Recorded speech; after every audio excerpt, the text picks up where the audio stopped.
We'd like to welcome everyone to the September edition of the Pikeville Independent Schools Principals Forum. I have with me Mr. Robert Jones, the principal at Pikeville Elementary School, and Mr. Michael Rowe, the principal at Pikeville High School. And I'm Jerry Green, the school superintendent at Pikeville Independent Schools. We had a great start to the school year, and thanks to not only these two gentlemen, but also the staff. We're thankful for the students, of course, and the parents. We had a phenomenal attendance at both schools for open house. I'm sure these gentlemen may touch on concerning parental involvement, which we just can't say enough about at Pikeville Independent Schools, and we want to thank each and every one of you. We also mentioned during our last show or taping, we discussed how there's a focus on increasing awareness or parental involvement at both schools. And I'd like to begin with just touching on, for those of you that could not attend either the elementary school principal's coffee or the meeting with Mr. Rowe at the high school, just kind of let them give an overview or actually a review of some of the hot topics or the items of interest within those for those parents that could not attend. Mr. Rowe? We had our first Parent Advisory Council meeting. We had that in August. Had basically, I think it was 12 or 13 parents showed up, which is good for that time of the year. We were very excited. The format that we're currently using at our school is we make sure that each parent has to share at least one thing positive and one thing negative. And I'll tell the parents beforehand, I appreciate the positive comments, but I really want to discuss what we have on the negative side. So all parents did that, and the main topic that came up during this discussion was the topic of the fees we're charging at school. It's something that we've been needing to address for a while. I think it's got a little bit out of control. So starting next year, we're not going to be charging school fees. We'll still have to charge our athletic fee, which covers insurance, and our book fees, which the state doesn't give us money. And thank Mr. Green and the board for buying those textbooks for us, because a lot of school districts, didn't get that money. So we'll have the textbook fee at the high school level. Besides that, there'll be no more school fees. So that was a big part of our topic of the conversation during that time. Our next meeting is set as our parents are going to help develop our mission statement. So it was a good turnout for the first one. We're expecting a whole lot more for the next meeting. Well, that's great. On the textbooks, although the textbook funding has been cut by the Department of Education, our school district has continued to fund every year new textbooks across each adoption cycle, and one of the few districts that has been able or fortunate enough to do that. So certainly want to thank the board members for continuing that focus and making sure that we have those new texts in each of the adoption cycles for each and every student within our school district. Mr. Rowe, how'd your principal's coffee? It's okay. The question well, first of all, before I start, I want to compliment our staff on a great beginning of the school year. We had almost 98% attendance of parents and grandparents, community members at our open houses. Just always a great attended event. We had many questions from our community members and parents, and a lot of the questions were geared toward wanting to know how we are preparing to roll out this new, our new curriculum in math and English and language arts that we have this year. And we talked a little bit about the process, and I'll touch on this now that I know the high school is doing the same thing, but we are rolling out ours through the use of professional learning communities, or PLCs. And in layman's terms, that's basically just a group of teachers who share a common interest, such as grade level or subject area, meeting at a common time, discussing things pertaining to the academics in our school. For instance, how are we assessing certain things, our formatives and our summative assessments. So our teachers are spending time in these professional learning communities working collaboratively together, and we want to thank our Board of Education for allowing our teachers this time to work together, and they're asking themselves a lot of good questions, a lot of hard questions, and they're working together to come up with the answers. So to answer anyone's question who may be concerned with how we're getting ready or how we are rolling out this new English language arts and math. We're working in groups. We have one scheduled next week, the 21st, 22nd, a professional learning community meeting to get all these things together, ask ourselves these questions, and work to how we're going to best work with our students. So that's been, the biggest question is, are you guys ready, and how are you going to share this with our students? And I think we're working really good at getting that lined out. In the August show, we mentioned the new standards, or those new Common Core standards, how they're more rigorous and ratcheting up the level of rigor across the curriculum for every grade level. And it's going to be much more challenging. So we're trying to make sure that not only teachers have that information, but the students, and also you, the parents, are aware of this. And I'm sure similar things are going on at the high school. Yes. We know that the big issue for us at the high school, not just our high school, but most high schools, is the math. The level of math has increased dramatically, so we're knowing we're basically having to cover 2 years of math in 1 year. So we've been addressing that with our math teachers. They've worked hard over the summer with their curriculum maps, and we're ready for the challenge. And I will mention also that Mr. Rowe's been great to work with. We've had, and also Mr. Green, we've had a couple of instances where we've had some, and even more on the way, some vertical alignment all the way through, even K-12 in math and in English language arts. So, we're looking forward to getting that moving on also again.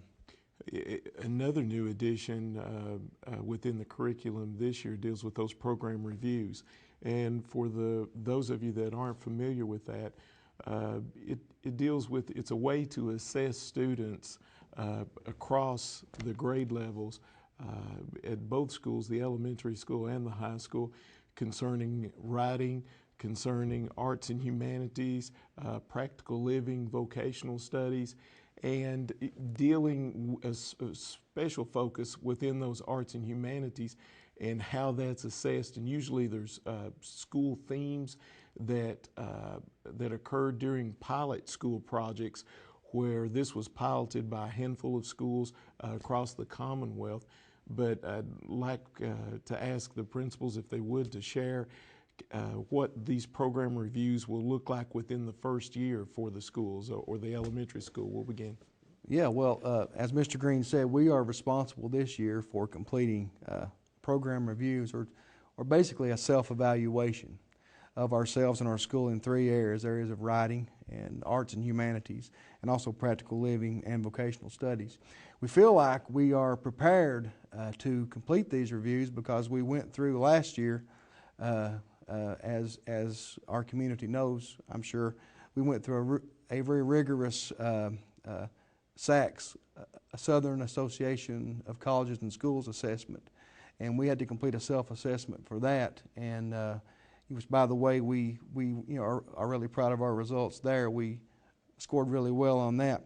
But basically, we're using our entire staff.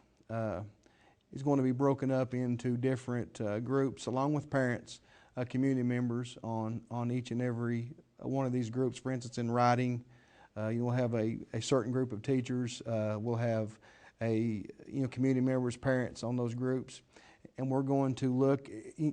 We basically have a standard that we need to grade ourselves on and provide evidence as to how we've met or not met that standard.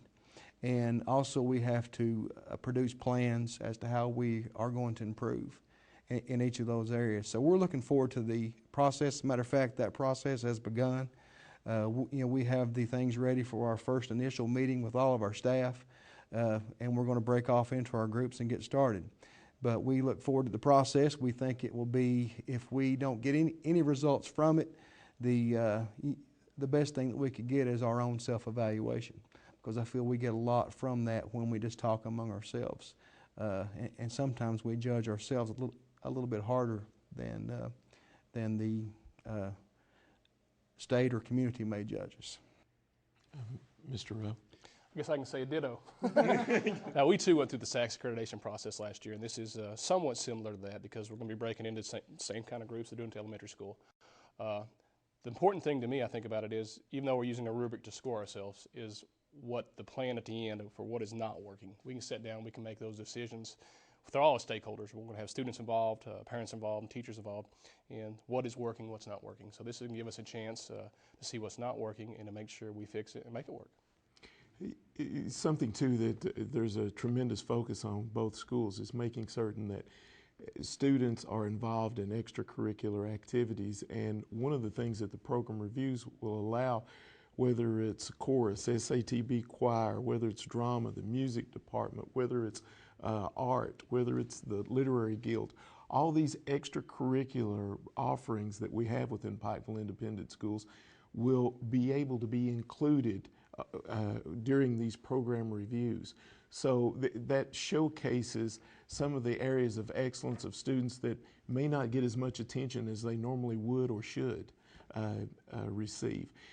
For those of you that are not familiar, when the gentleman referred to, or both our principals referred to the Southern Accreditation of Colleges, that's the equivalent of our examiners or our regulators as schools and school districts coming in, going through an extensive and detailed audit process for both the schools so that we can continue to be accredited as a school system, and both schools achieved the highest marks. So we're really proud of those schools.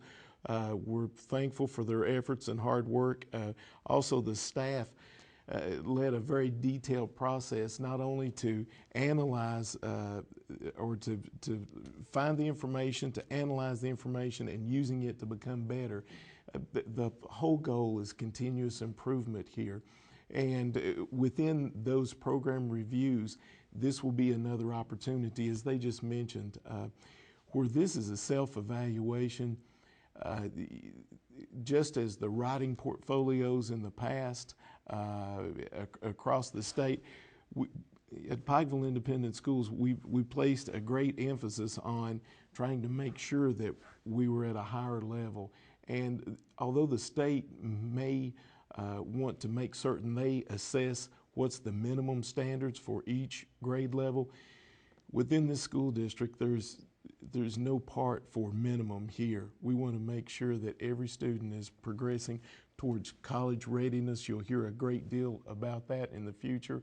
And with the new definition of proficiency, it'll also be tied to those NAEP scores, or dealing with a national assessment, which we'll discuss later. But you'll be becoming more familiar, or you'll be reading and hearing much more about the new assessments and how our Kentucky State Board of Education is going to be adopting a definition of proficiency. And as we speak about those new assessments, one thing that we do need to do is to share with you some of the results from assessments just received. And our most recent assessment, of course, being the ACT. I'd like to give Mr. Rowe an opportunity to share in detail some of the information there and the results. First of all, we're ecstatic when our scores came out. As a high school, we're ranked 26th in the state, and as a district, we're ranked 11th in the state. Being an 11th in the state, that just says a whole lot about our community, a whole lot about our district and our teachers and our students. Our goal is to be a top 5, and we're working to get there, but we're overly ecstatic. That shows that our students are prepared for college, which is a big push we're doing in our school. And let's be honest, it opens up a whole lot of doors when it comes to scholarships. So being able to do that with that many students scoring that high, it's only going to save mom and dad a whole lot of money when it comes to college time. So we're very excited about the ACT scores, and we look for bigger and better scores next year. You should be congratulated on the graduate scores, or the 12th grade ACT.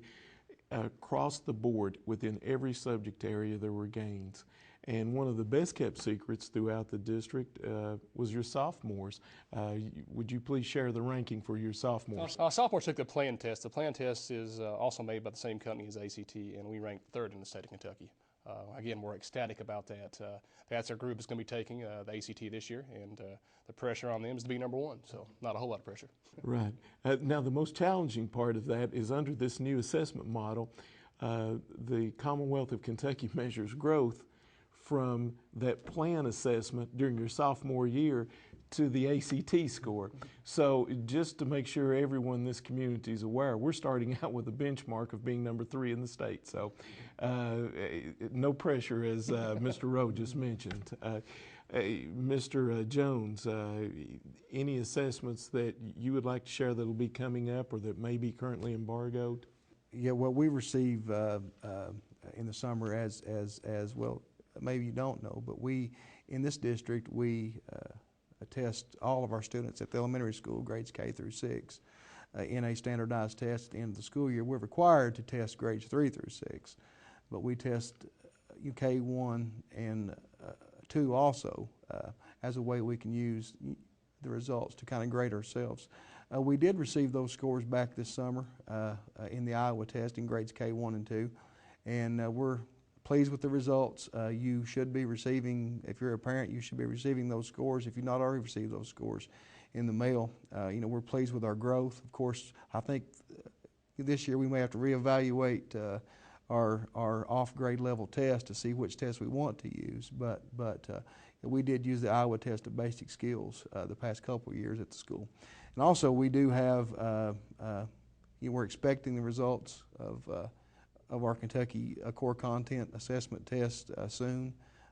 Those will be released, I would imagine pretty soon, sometime in the month of September, once the embargo is up, as Mr. Green said. But we're pleased with the growth of our students, and we want to make sure we communicate that with all of our stakeholders as quickly as we can.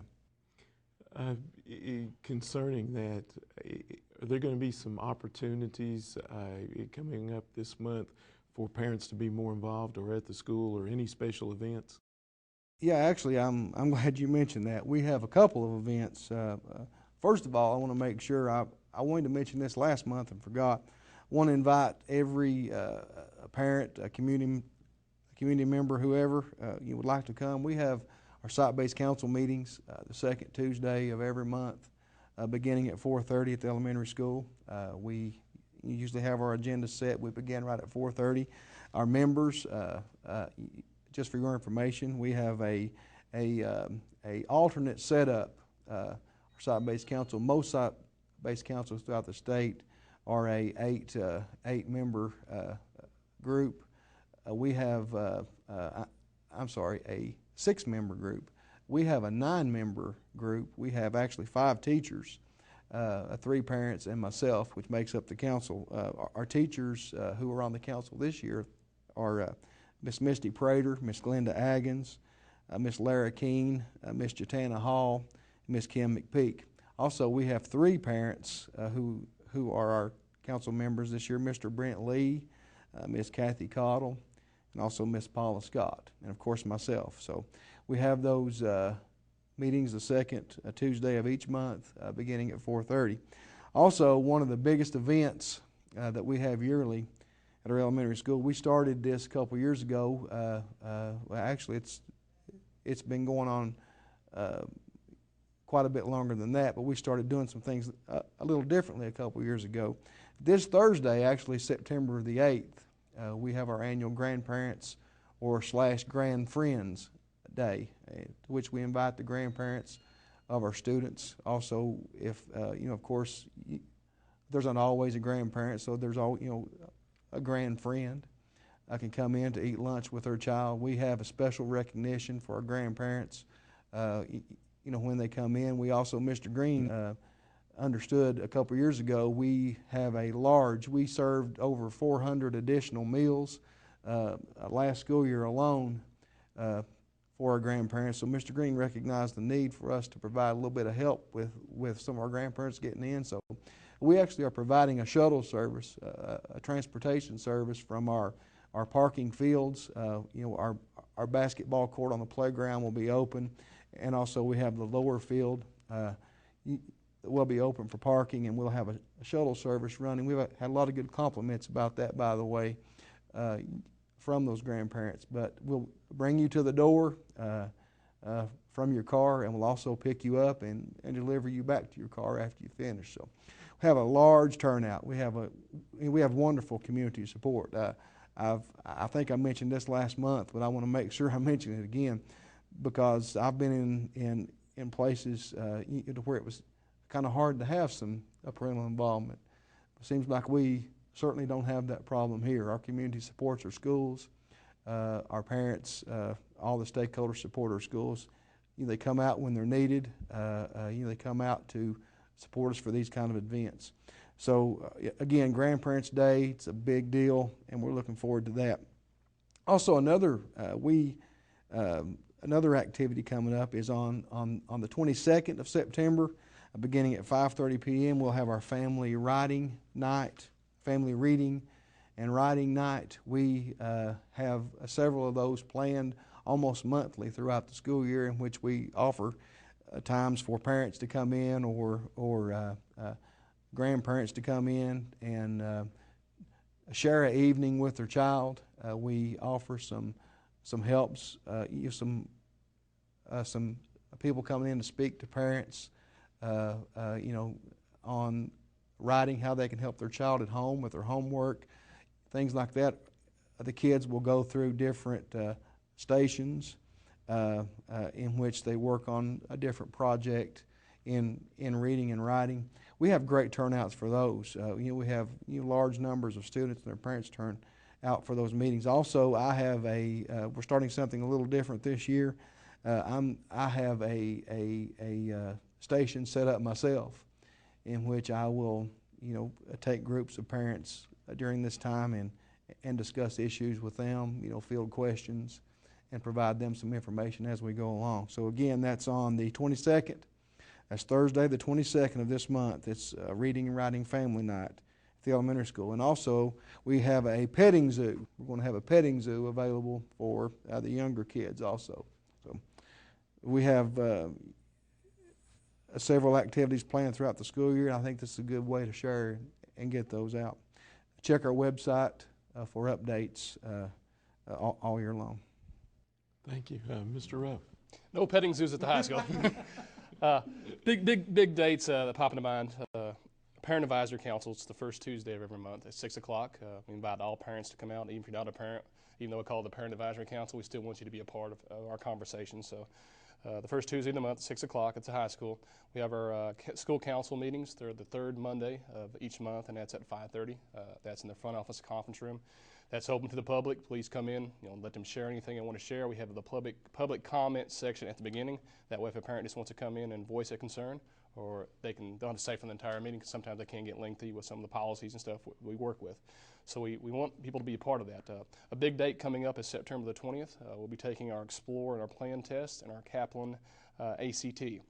And if most parents don't know this, or our stakeholders don't know this, our district is very gracious to us. I want to thank Mr. Green once again and our board, because we take Explore in 7th and 8th grade. Most districts do not do that. And we take Plan in the 9th and 10th grade, which most districts don't do that either.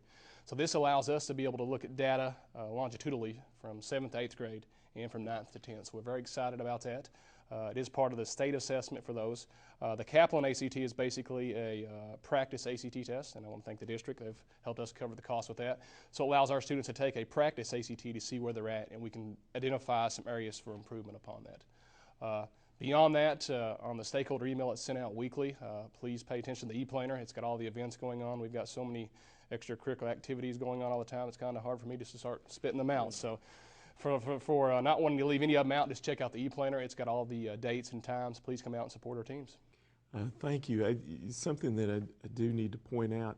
Mr. Rowe mentioned, as we discussed in a previous session, concerning the Explore given at the 8th grade, the Plan given at grade 10 by the Commonwealth of Kentucky. And of course, within our school district, we give an additional assessment, the same assessment at grade 7 for the Explore and at grade 9 for the Plan.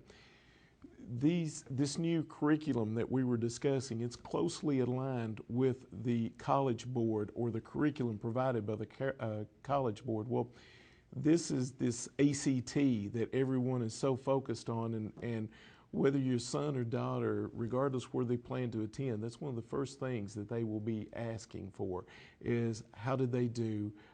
How well did your son or daughter do on the ACT? And also, what's their grade point average, along with how rigorous were those courses that your son or daughter had within high school? Well, we're focusing on this at a much earlier level than most school districts across the Commonwealth of Kentucky, beginning in grade 7. And this shows a trajectory, or it allows the parent and the student, along with our staff and teachers, to look at your son or daughter's score to say, hey, he's on track or she is on track to meet this particular area, this particular score for the ACT. And that starts at the 7th grade for us on that Explore test or within this district. Want to make sure that after this assessment's given, this is a huge day for our school district, because just as Mr. Rowe mentioned, that high school will be testing in grades 7 up across different grade levels. And this not only determines where your son or daughter may be going to school, but it also has a great influence on the scholarships and the amount of funding needed to send your son or daughter to college. So we want to get on that as early as possible. We encourage your involvement, because to make the changes needed, we can't wait till it's the junior year or the senior year for that student. We want to make sure that these levels or supports are put into place within junior high, so we can be focusing on those areas of need long before that junior or senior year with that ACT score. So again, we're excited about that, looking forward to the results, and we want to make sure that we meet with you about that. And something that I need to commend the high school, I know that in years past, they'll try to combine college visits with the results of these scores and information, so that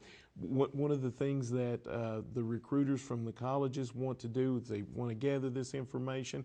We feel like that's a good time to make sure that parents show up, so that it's not just these two gentlemen and myself saying how important these assessments are.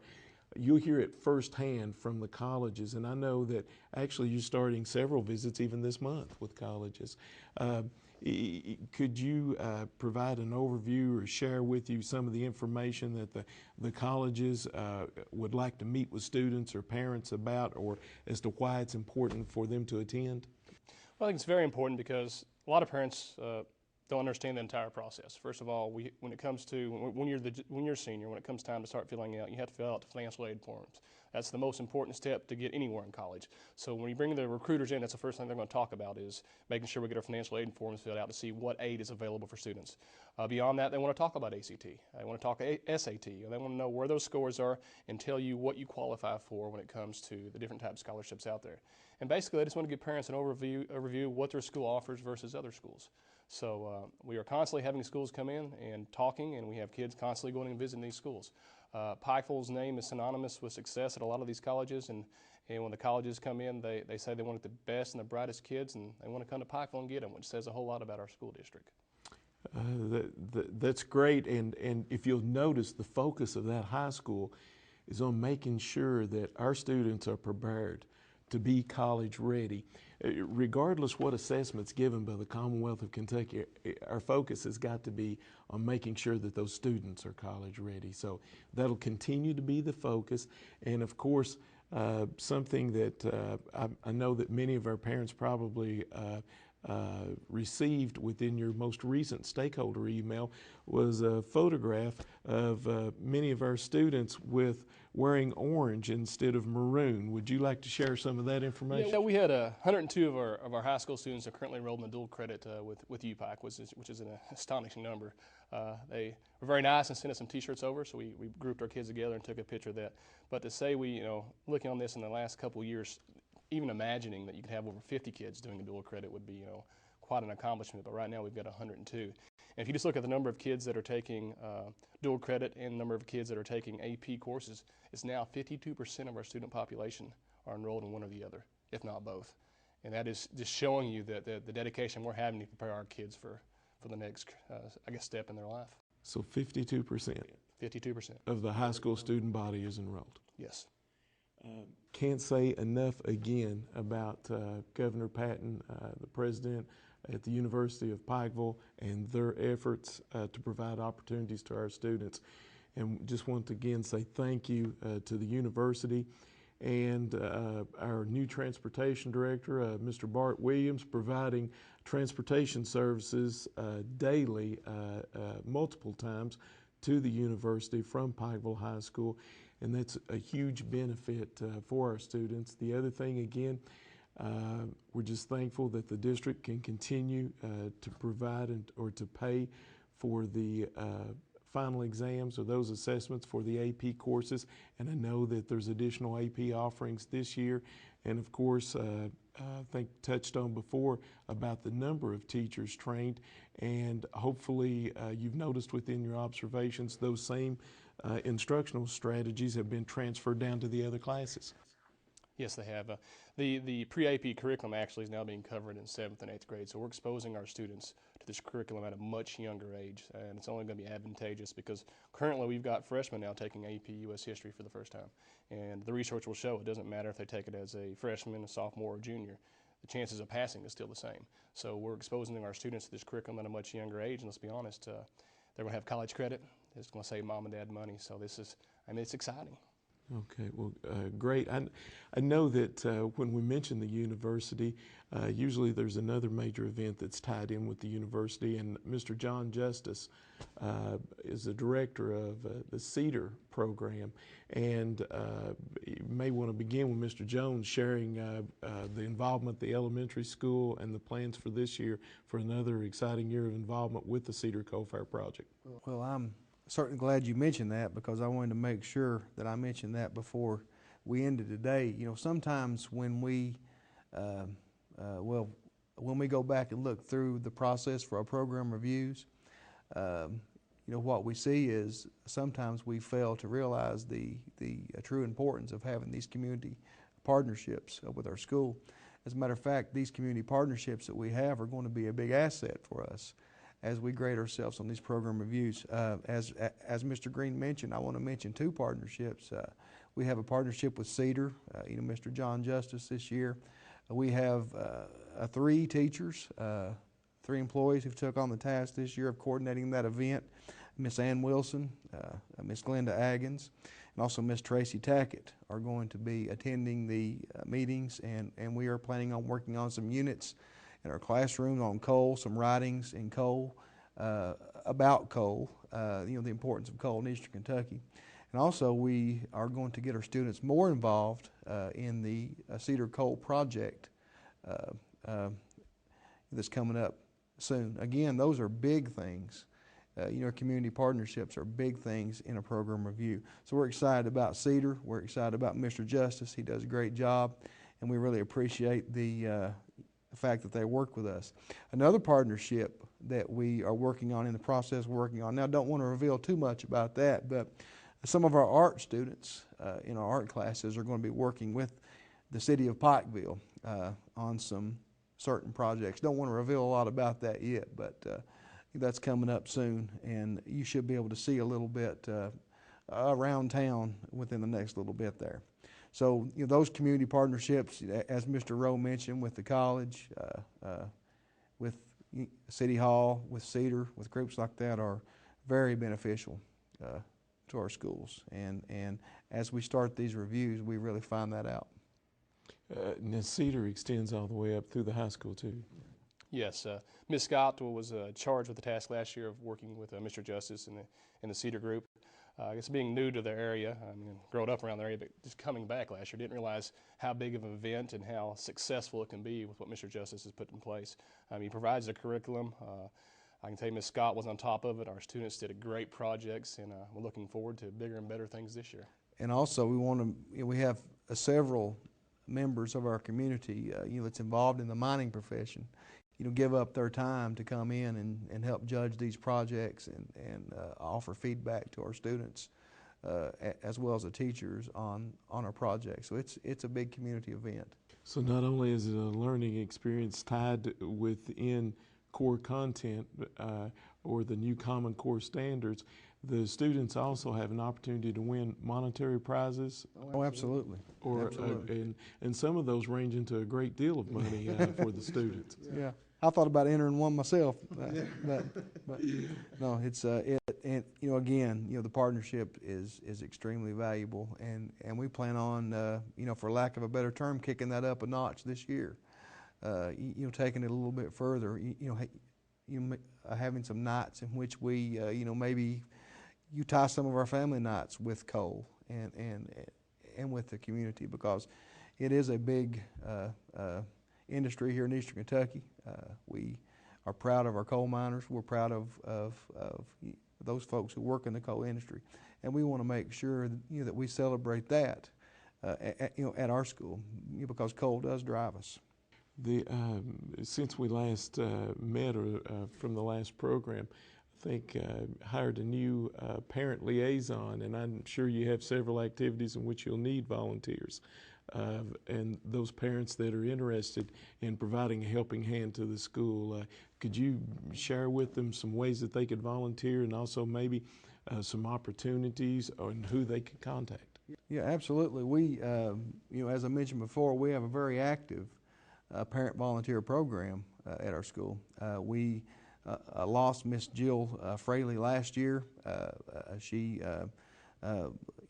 moved on. We, valued her. We appreciated the job that she did for us. She did a lot of great things in coordinating with our parents as our parent liaison in the school. And that was a void that we had to fill. We feel like we have a person who's very capable of doing that now. Miss Dawn Rowe, who is our family resource center director. She's also going to be our parent liaison for this school year. She will, as a matter of fact, we just talked in the past few days. She is planning her parent volunteer trainings, her confidentiality trainings. Every parent, every person who works with a student in our district must be fingerprinted and also go through a confidentiality training. Miss Dawn Rowe is responsible for that this year. She's getting that set up as we speak, probably. And also she will be sending some information home through my stakeholder email and also through parent letters in steps that a person might need to take to volunteer in our school. If you would like to volunteer, would like to get involved in our school, please call the school, ask to speak to Ms. Rowe or myself. We can get you lined up in the correct way that you need to go. But again, she does a great job. I don't anticipate any problems with her. She'll get everything rolling in the right track and all those things. But we really appreciate the opportunity to have that person in our building as a parent liaison. And I know for the students, once they enter 7th grade and go to the high school, they may not be as receptive to parents volunteering, but I assure you that our school district, and especially that high school, could use each and every volunteer. Mr. Rowe, any ways in which parents could help? Or Any and all ways, the best way to say it. Feel free to contact Mr. Garris, who's the Youth Service Center Director at the high school, or you can contact me or Mr. Thomas, either one. Call us. We can sure put you to work. Right. And whether it's during the school day or whether it's for extracurricular events, whether it's for dances, whether it's, as a matter of fact, this month is homecoming, I know, so you could probably use a few helping hands there. Oh yes, so we can. I'm glad you brought that up for the first time, and I'm very excited about this. We're having our first junior high homecoming. Very excited about that. It's set for September the 29th. We look forward to honoring our students out there, so it's exciting times for the junior high. Okay, so we'll have a separate homecoming for junior high and another or a different celebration for the high school this year. That is correct. Okay, so there'll be recognition there.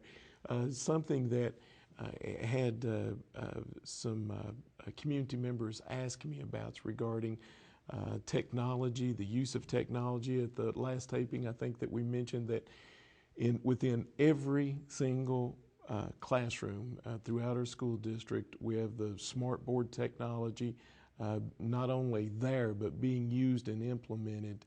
And I would encourage anyone that would like to see that technology in action to please schedule a visit to the schools so they could show you. And if please speak with our students. as one kindergarten student referred to me the other day, or mentioned to me, she said, "It's like magic, Mr. Green, writing with your finger on that board." And it is, and you'll have an opportunity to see this magic occurring on a daily basis. But it's within every single classroom, including our special needs classrooms. You'll see this technology, but technology's taken another role too, and it's helped to advance the district in other ways aside from the smart boards. If you would like, please view our school websites, because now you'll see the teacher pages, and you'll not, it's aside from just the curriculum there, you can view homework. I'll let the principal share with you some more information about that. One example I'll give is Mr. Mullins, one of our special needs teachers at the building. He's probably taken the teacher webpage probably the furthest along. It's something we implemented at the beginning of the school year. Of course, the curriculum maps are on there, but you can go onto his page and there's links for all the homework. So if a student or if a parent doesn't know or what the homework's going to be, they can go there and the homework is there. If our student's gone, it's there. I think it's got endless possibilities what we can do with it. But our goal is eventually we will have everything such as that on our webpage. That way parents and stakeholders throughout the community can click on it and see what's going on. And that's for the homework assignment sheets for the junior high, grade 7 and 8. Yes, that's correct. On his website. Thank you. Mr. Jones? And you know, I'll echo Mr. Rowe's goal. We want to certainly you get to the point as quickly as it can to where our teachers are sharing as much information on their websites as possible. Please check our websites. We have several who are posting classroom assignments and things, but we do have some work to do, and that's our goal to keep getting better, not only yearly but daily in how we communicate. So certainly check that out, and you let us know what you think. I would encourage parents, please check daily on those websites and log into Infinite Campus, where you can see students' grades and also the assignments. You'll get to view attendance and behavior there for the students. And if you have any questions about that, please contact the schools to make sure that we get you set up with a login and a password. It makes so much more difference if for the student and the teacher. Actually, it makes life much easier for both if they realize that mom and dad, how much they value what they do on a daily basis. They can't take any time off during the day to say, well, this is not important, because they'll be thinking that mom, dad, or someone, whoever my guardian is, my grandparent, will be checking on Infinite Campus to see what my performance is. And I assure you that if it's important to you, it will become important to them. So, and that just makes everything so much easier for the educational process. And we'd encourage you to check on the Infinite Campus, and also excuse me, I know that Ms. Carolyn Smith, our food service director, would also ask that I mention our meal pay program. Within this meal pay, there's a link where you can view your son or daughter's not only their eating habits, and if they're eating each day, whether it be breakfast or lunch, whether they're buying extras, how much money's left in their account, and you can check that online. You have the option to also pay online. However, if you'd rather not do that, you can still give the money to both of the food service departments at both the schools. So that's something that we want to point out to you also. There's a wealth of information and a lot of exciting things going on within both those web pages for both the schools. It's exciting. You'll see links from our district's website within that, and also programs such as this, and there's additional programs concerning Pikeville Independent Schools that will be placed in cooperation with Pike TV. So we already have a link to the piketv.com website. So that's something that's really exciting. You'll be seeing in the future coaches there and also students involved, and of course highlighting our employees and particularly the students. I know that, as we mentioned the last time, a great deal more is going on or occurring within broadcasting. I know at the high school, the news show. Mr. Rowe, would you please share some of that information, because I understand you're a regular on the news show. I don't know if that's good or bad. No, our students, Ms. Prater last year came to me as soon as I started the job and said she had the idea of doing a news program, which I thought was a great idea. And the first question I had was, do we have the equipment? And we did, which was great news. And we've got students who they excel at this. We basically have an update of what's going on in the school. Any project that's going on, they will go there and they will tape that. They will highlight what students are doing. They're at athletic events, they're at club events, they're filming all this, and plus they add a whole lot of humor when they do it. And usually that's, I guess, why I'm a part of it. Not that I'm funny, but they make fun of me, I guess. Best way to say it. But it is a fun time, and we've got very talented students, and I think this is actually leading some of them to think maybe this is a career path for them. So we're excited, and we hope our stakeholders get a chance to view the talents of our kids. Well, now at the elementary school, STLP ties right in with this. Actually, that's starting up this week, this Thursday. Mr. Arnett, Mr. Neil Arnett, and also there's a few teachers who work with him. He coordinates that. We have several options at our school. We have the green screen, the green background. Students in STLP projects work on newscasts, creating podcasts. So yes, we are along the same lines as of course, on a little bit less level than the high school, but we certainly have students who are interested. We have quite a few students every year sign up for STLP. So, and that's actually getting started this week. So we're looking forward to that also. And that STLP refers to Student Technology Leadership Program. And of course, Mr. Neil Arnett, if you're interested in more information about that, please contact him at the elementary school. Dealing with the newscast, it's Miss Marianne Prater at the high school. And if you have any specific questions regarding technology, Mr. Brandon Blackburn at the high school does a really good job. We have some other offerings or additional offerings. As a matter of fact, a new lab set up at the high school. I know Mr. Little's working with that. And we have numerous more computers there. And when we speak about technology, I know that's an addition at the high school. You also have an additional technology offerings at the elementary school for the intermediate grades this year. Actually, in grades 4, 5, and 6, now Mr. Josh Sloan is teaching a computer class. One of the needs that we felt like as a school is we felt like we needed our students to have more opportunities in technology, particularly in our intermediate grades. So Mr. Sloan has took that task on, doing a great job. He's as a matter of fact, I was in there this morning, and he's got everything up and rolling. The students are working in there, and that's going. So that is a great thing. And now at the elementary, I know under extracurriculars, anything you want to highlight or touch on? Just check our website. We have our football games going on Tuesdays, Thursdays throughout the next 2 months. Our 5th and 6th grade football team kind of piggybacks with our junior high. I want to appreciate Mr. Rowe and the junior high staff for allowing us to do that. We play a lot of doubleheader games with the junior high. We found out that our kids and parents also are really excited about the fact that we can play along with our junior high team. In a doubleheader type format. We travel with them. We also play our home games over on the turf. That means a lot to those kids. They really appreciate that. Also, our basketball. We have some students playing junior high basketball, girls basketball, and that's going on now. Mr. Israel Howard is the contact for our Little League. He's our Little League director. Please feel free to call him at school if you have any questions. I'm sure you can leave him a voicemail, and he will get back with you.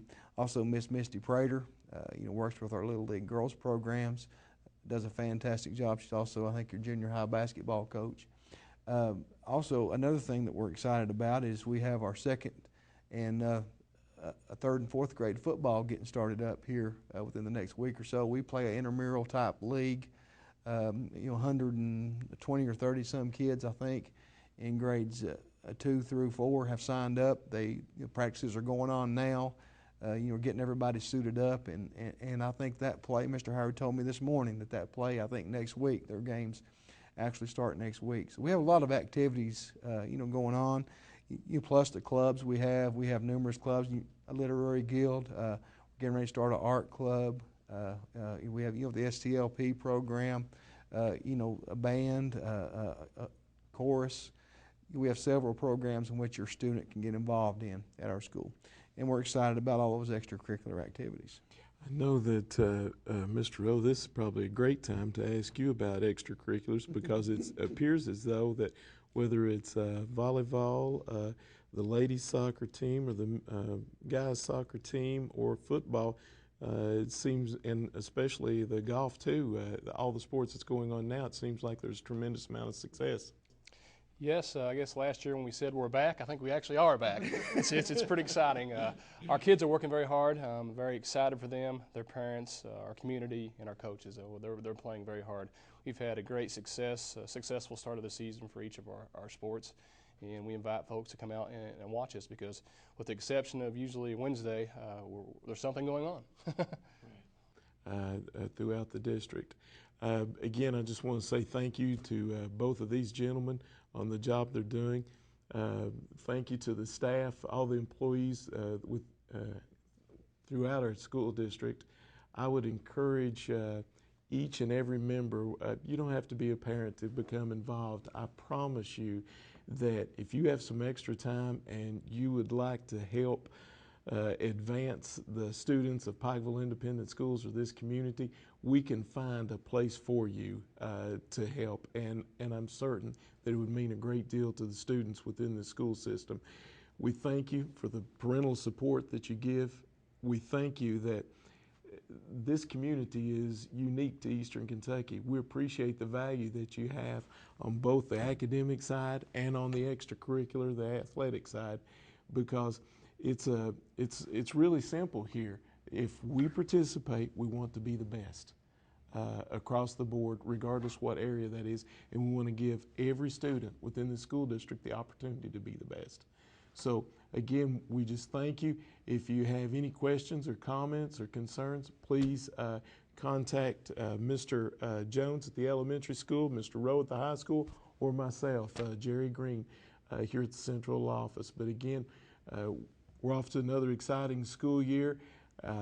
We look forward to the next program in which we can share some more exciting opportunities available to the students within this school district and also share with you some of their successes. Thank you.